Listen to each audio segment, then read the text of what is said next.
Okay. All right. So over the last 2 years, uh, we've dealt with this pandemic. Yeah.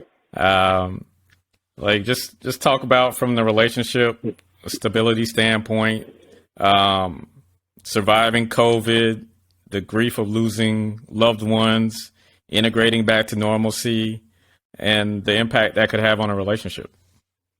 I'm gonna start with grief because that's the most touching one.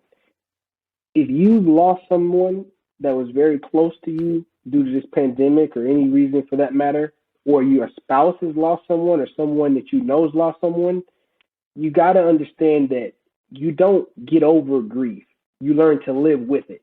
The people who we've lost during the pandemic are not going to be forgotten about. The feelings that we have for these individuals won't just be covered up.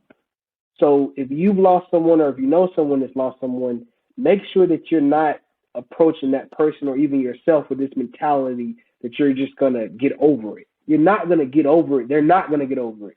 What's going to happen is you're going to learn to live with it. Next, when the pandemic erupted and we were all in lockdown, it was a pressure cooker for some couples, but for others, it was an opportunity. The pandemic highlighted what was already going wrong or right in your marriage. For my wife and I, although it was more stressful because we're having to manage kids at home and work and businesses, and then at the end of the day, let's be real, no one knew what to expect. So there was a fear that everyone shared. But because we had a strong relationship foundation, we weren't stretched out by the pandemic. There are other couples who were cheating and they were using going to work as a solitude to get away from their partner, and then they didn't have that saving grace anymore. Their relationships were already bad. So let's not get it confused. The pandemic didn't create anything new. It just accented and highlighted what was already there. And that's Right. something I share a lot. Oh, go ahead. I mean, I share that a lot with couples because they'll use the pandemic as an excuse, but then there are a lot of couples that use it as an opportunity.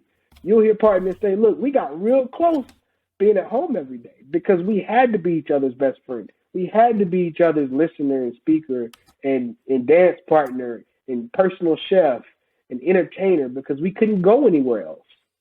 A lot of couples that quarantined together, they expedited that relationship into marriage really quickly. You know, this year alone, I was listening to the media, and some of this is due to backlog marriages that were postponed. This is the first year we're going to have the most marriages in the last 30 years. So on record right now, scheduled, there are more marriages scheduled this year than any time in the last 30 years. And October 22nd is the most popular marriage date of the year right now.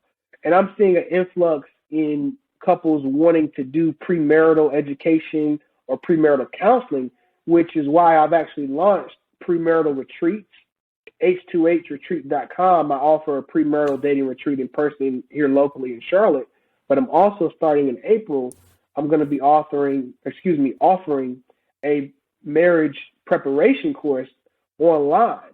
So couples can meet with me live on Sundays and Wednesdays to get that marriage preparation course done online as well. Because I always joke about how when you get married, you don't even get a pamphlet. When you buy a house, you sign your life away. When you buy a car, you sign all these documents. When you get married, you just get the little license in the mail.